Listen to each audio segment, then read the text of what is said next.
Oui, bonsoir à toutes et à tous. Donc nous en arrivons à la chronique 232. Et dans cette chronique, je vais faire court. Bien entendu, je vais faire un déroulé de l'explication historique de l'âge d'or qui a prospéré dans la corruption aux États-Unis.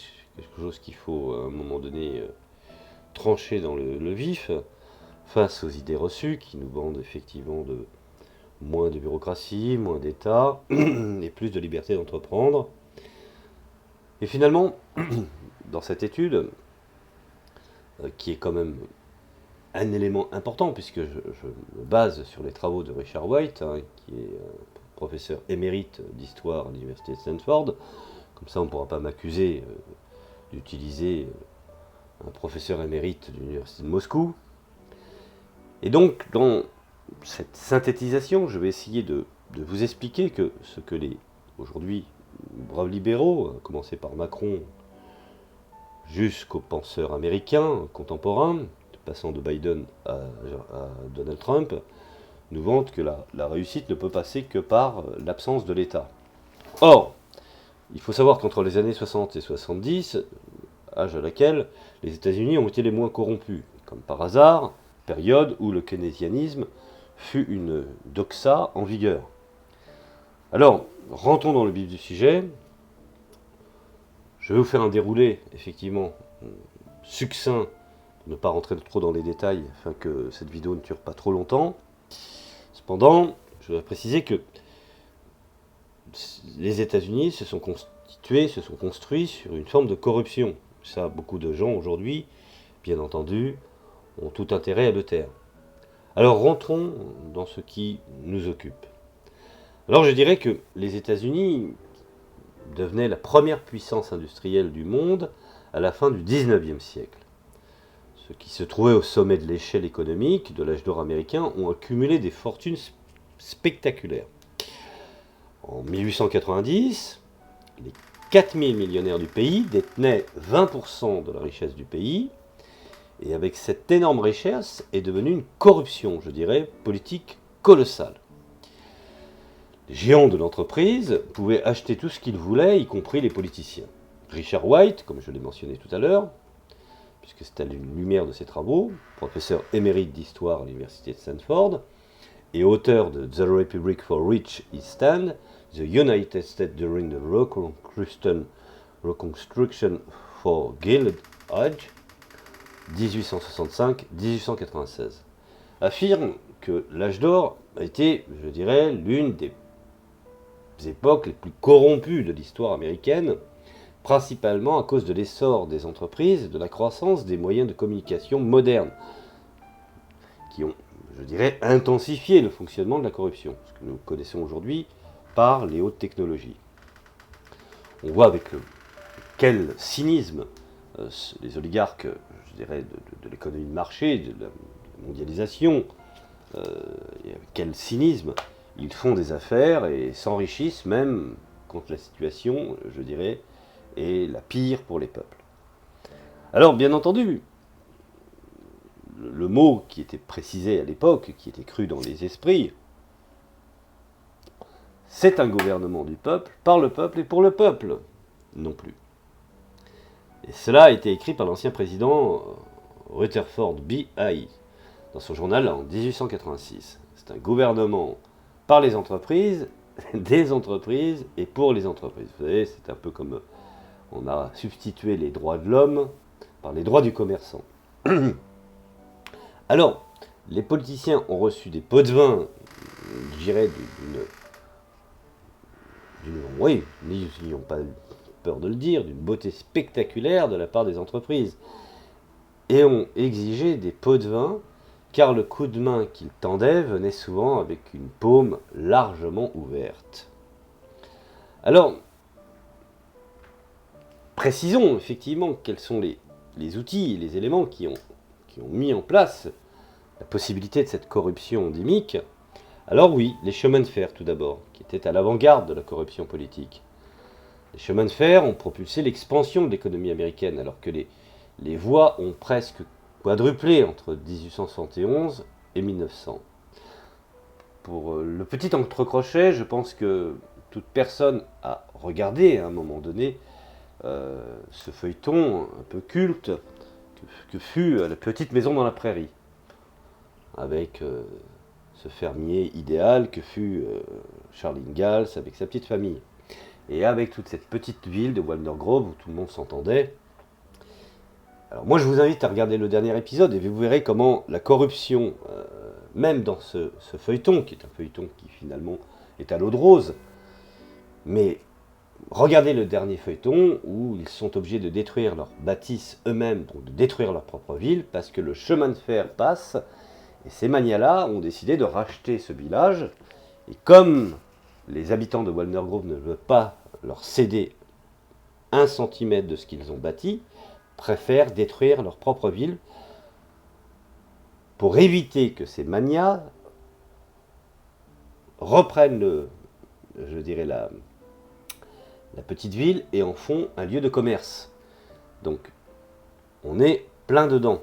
Et pourtant c'est un, feuilleton qui ne paye pas de mine et qui est souvent plus naïf qu'autre chose. Alors revenons effectivement à 1871 et 1900. Le gouvernement fédéral, a aidé à financer ces énormes projets d'infrastructure en accordant plus de 150 millions d'acres de terre aux compagnies du chemin de fer qui les ont bien entendu vendus pour augmenter leurs revenus. Vous voyez, quand on revient à la fin du feuilleton, c'est ce qui s'est passé. Alors, les chemins de fer ont besoin de franchises et de subversions monopolistiques. Pour les obtenir, ils sont plus que disposés à soudoyer les agents publics. Et ça, c'est White qui l'explique bien dans ses travaux. Par exemple, le Central Pacific Railroad a dépensé 500 000 $ par an en pots de vin, à peine déguisés, entre 1875 et 1885. Dans le cas le plus, notoire de corruption liée au chemin de fer, les dirigeants de l'Union Pacific Railroad ont formé une forme d'entreprise de construction, crédit immobilier, qui a soumis effectivement des factures près du double du coût de construction de la partie est du chemin de fer transcontinental et a empoché, bien entendu, les surcoûts. Alors, pour éviter toute enquête et garantir que les votes profitent à l'entreprise, les responsables de chemin de fer ont soudoyé environ une douzaine de membres influents du Congrès, avec des actions du crédit immobilier à des prix inférieurs au marché. Emporté dans le scandale du crédit immobilier était non seulement de Ulysses S. Grant, premier vice-président, mais son deuxième aussi. Ce qui a été bien entendu bien plus tard effectué également par la mafia. Alors, la grève s'est encore rapprochée de Grant et le scandale du Whisky Ring, dans lequel des agents fédéraux et des distillateurs de whisky ont sous-déclaré les ventes pour tromper le gouvernement sur les recettes et les taxes, acquises et empocher l'argent au piège du secrétaire personnel de Grant. Orville Babcock, dans une tentative de coincer le marché de l'or, le financier de Wall Street et mania des chemins de fer, le Jay Gould, a soudoyé également Abel Redbone Corbin, qui avait épousé la sœur de Grant, pour qu'il use de son influence pour orienter le président vers des politiques qui favorisaient le plan du baron des voleurs. Grant n'est pas un homme corrompu, pour autant, que je sache, selon White, mais il combine un incroyable manque d'attention aux détails étonnants, compte tenu, bien entendu, de son dossier militaire et d'une loyauté aveugle envers ses amis. Alors, bien entendu, nous en arrivons à cette analyse des conséquences, qui est, dans les faits, la structure salariale qui a rendu les agents publics vulnérables au greffage. Les agents publics, par exemple, étaient vulnérables à la corruption parce que beaucoup ne comptaient pas sur leur salaire pour leurs revenus, mais sur une réduction des frais ou des taxes qu'ils percevaient à l'instar des commissions de vente. Ensuite, les impôts sont réduits, mais ces bureaux sont des entreprises à but lucratif. Toujours selon White, à propos de la gouvernance payante à l'âge d'or. La plupart, je dirais, des maîtres de poste, par exemple, gagnaient un pourcentage des timbres qu'ils vendaient. Et les procureurs percevaient des honoraires pour chaque affaire, je dirais, pour chaque affaire qui s'intensifie et qui serait intentée. White dit que ce système de paiement s'est facilement transformé en corruption et en fraude. Par exemple, les agents des douanes pouvaient percevoir la moitié des pénalités payées sur les marchandises qu'ils jugeaient sous-évaluées pour l'importation ou être remboursés pour ne pas, je dirais, signaler les malversations des machines politiques urbaines telles que, par exemple, le Tammany Hall de New York, qui ont acquis un grand pouvoir, et des pots de vin en distribuant ces fonctions publiques très lucratives comme des prunes politiques. Alors, ils ont également, il faut savoir, organisé des élections, commis des fraudes électorales généralisées et accepté des pots de vin somptueux lors de l'attribution de contrats. Le chef de Tammany Hall, William Boss, Tweed et ses acolytes ont volé entre 45 millions de dollars et 200 millions de dollars de fonds municipaux.